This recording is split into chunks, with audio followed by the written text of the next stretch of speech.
In this video, we're gonna have a look at Home Depot, the massive American home improvement retail store. They recently published their recent 10K of 2022 because their fiscal year ended on January 1st, 2023. As you may notice from my voice, I've got a bit of a cold, so I apologize in advance for the way that my voice sounds today, but let's see if we can get through their financials anyway. Looking at their revenue numbers, we can see a very solid growth story here when it comes to Home Depot. 7.2% annually for the past 10 years, where we can see a big spike here in 2021, 2022. When people were given stimulus checks, they had lots of spare time on their hands. So of course what they did is they bought some supplies at Home Depot and started renovating their homes. We do see a very big increase in their revenue numbers in those 2 years. So of course take those 2 years with a grain of salt. But overall we see a growth percentage, I think, of around the 6%.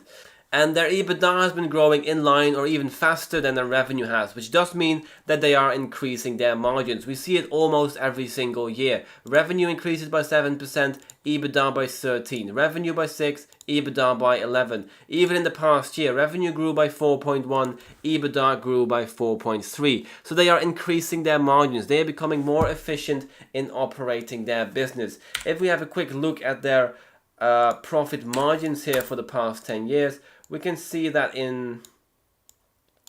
let's put those into percentages, let's see, 17% profit margin here in 2023, which has increased all the way from 14% in 2014.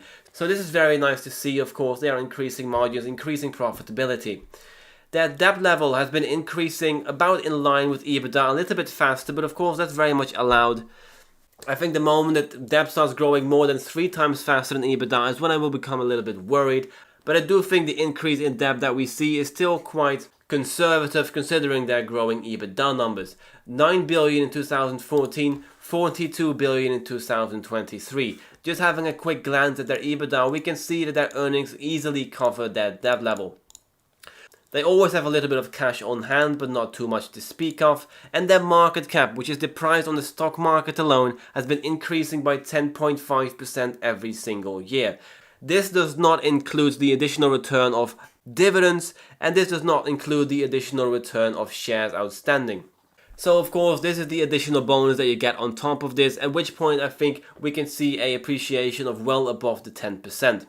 Enterprise value is the entire value of the business. So we take the market cap, the price in the stock market itself, to which we then add the debt and we subtract the cash. Because of course, if you want to buy a company like Home Depot, you have to buy their shares from the open market, but you also have to incur the debt that they have. That will then transfer to your balance sheet. It's something that comes along with the package. So the moment that we include that, we see that enterprise value is growing a little bit faster than market cap because of course that debt has been growing faster than that cash, but overall they are growing relatively in line here. EV/EBITDA, now this is the ratio, the multiple that the market attaches to Home Depot. Of course, Home Depot is a very stable store. They've been steadily increasing their revenue, steadily increasing their earnings, been issuing a steady dividend, and have been buying back shares steadily as well. Overall, Home Depot is a very conservative and steady business, and of course, this kind of business comes with a premium. 14.4 times is the average multiple that we see here for Home Depot, where I do think in the last year, 2023, they are finally going below their average number. We see in 2022, 2021, 2020, they've been well above the 14 times, but here in 2023, they've been coming down, and I think today, the multiple is even lower. So I think Home Depot is definitely getting into the attractive territory, where I will start to consider picking some shares up. Net debt to EBITDA has always been well below the 2 times, which is very much what we'd like to see, which means that there is no risk of bankruptcy, which means that all the loans that they do have, all the borrowed money that they do have is senior level debt, which basically means that the interest rate is as low as it can be. So let's have a look at their cash flow. Let's have a look at their hard numbers. Cash flow from operation is of course all the money that's available to Home Depot at the end of the year. It already includes all the leases that they had to do, all the employee wages, all the supply chain costs, everything that you need to run Home Depot in that particular year is included in the cash flow from operation number. And we can see that their cash flow has been increasing by 7% every single year. which is relatively in line here with their revenue and relatively in line with EBITDA. Capital expenditure is all the additional cost, all the additional investment that Home Depot has to do to keep on expanding that business in the future. It's any additional warehouses, any additional locations, employees, anything they need to keep on slowly but steadily growing their business or maintaining the business the way that it is. And we can see that their capital expenditure has been increasing by 9% for the past 10 years, growing slightly faster than the cash flow from operations, but of course we do see a very big difference between these numbers, so it's not that surprising. I think that capital expenditure is really quite low, all things considered. If we take the cash flow and we subtract the capital expenditure, we get the free cash flow. This is your pro rata ownership of the company. This is all the money that's available at the end of the year to you as an equity owner. And of course, what can Home Depot do with this? They can issue a dividend, they can buy back stock, they can open up additional locations, or they can buy back that debt. As we have seen, they don't really need to buy back debt because I don't think that debt is anywhere near a dangerous level. They have been issuing consistent dividends, and like we can see in the next column here as well, they've also been consistently buying back shares, 4% every single year. 1.5 billion in 2014, and they reduced that number all the way to just over 1 billion in 2023. This means that your percentage ownership of the company has increased by about 33%, even though you did nothing to actually achieve that. It's all Home Depot's work to reward you as a shareholder, which is of course very nice to see. Their free cash flow per share has been increasing by 10% because of course their free cash flow has increased by 6%, and they've also been reducing their shares by 4%, which gives us an overall free cash flow per share of around 10%.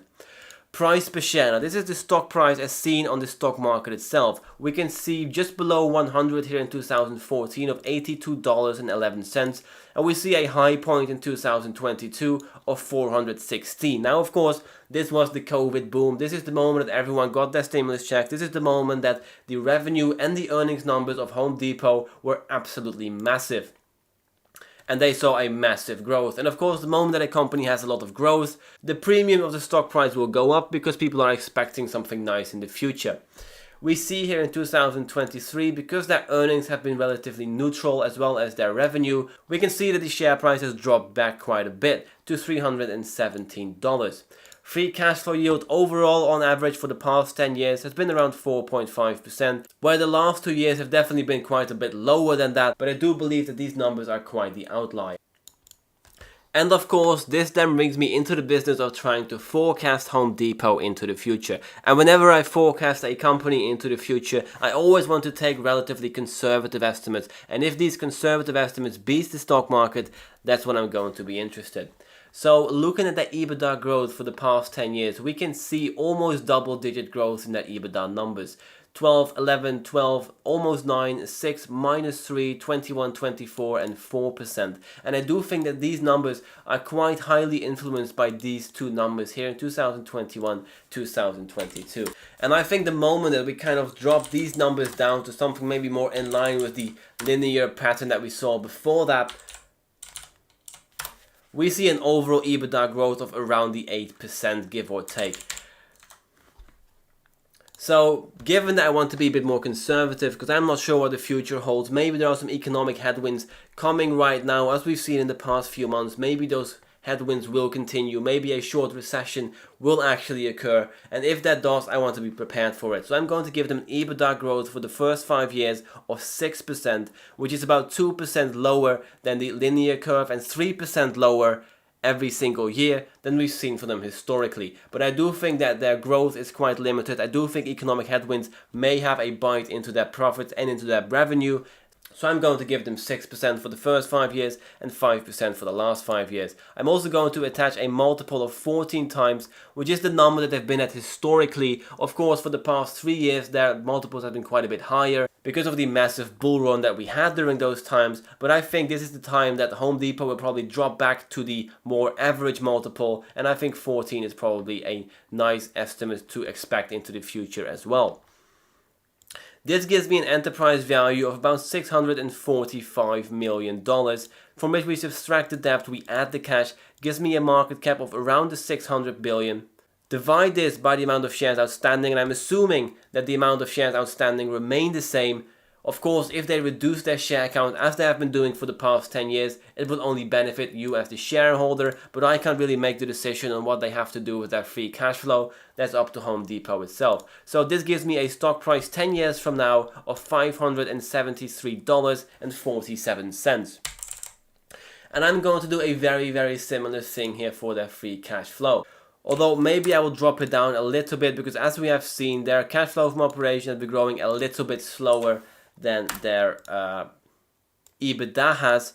So I'm going to give them a 1% decrease when it comes to free cash flow. Of course, you may make the comments that, well, actually, their free cash flow per share has been increasing by 10%. But of course, you have to realize this is mostly because they have been reducing their shares outstanding, which very much boosted this number. And like I said, I can't go around and spend their free cash flow. Home Depot has to make that decision itself. I can't use that into my models, so I'm just going to get the base number here. And this is about 5% for the first 5 years and 4% for the last 5 years. I'm also going to attach the historic multiple of 4.5%, and this gives me a stock price 10 years from now of $374.94.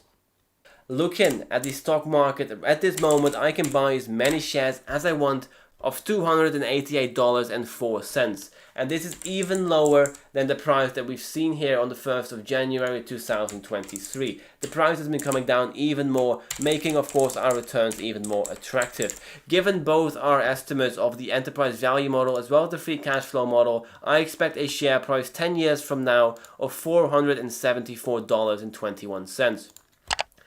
Simply looking at return on the stock market itself, I expect a compounding annual growth rate, a CAGR, of about 5.1%. But the moment that we include all the free cash flow that we have laid out here in our projection for the next 10 years, this then gives me an internal rate of return of around 10.3%. Of course, this number does not include any additional share buybacks, which may just boost this number up a little bit even more. But as it stands right now, looking at their cold hard numbers, I expect an IRR of 10%. I always say that on average the stock market returns about 10%, so I think in line with the stock market, Home Depot will probably return 10% as well. It's a very stable business. Home Depot will always have a place in the economy because people always need to upgrade their houses, their sheds, their lawns, their companies. There's always lots of people shopping at Home Depot, and therefore I think it's a very attractive business because of the massive moat that they do have. But of course, let's see what happens if the price goes up or comes down a little bit. So at the moment that the price drops by 10% more, I expect an IRR of about 12% every single year. If it drops all the way to $200, I expect an IRR of 15%, which, like I mentioned, is with conservative estimates and given that they don't buy back stock. Which, first of all, I think they will buy back stock, and second of all, I think they can probably beat the projection that I gave them here. So I think even right now, Home Depot is at a relatively attractive price, but if the price comes down even more, I'm definitely interested in having a look at Home Depot. Thank you very much for watching. Don't forget to like, subscribe, and all that good stuff, and I'll see you in the next one. Cheerio!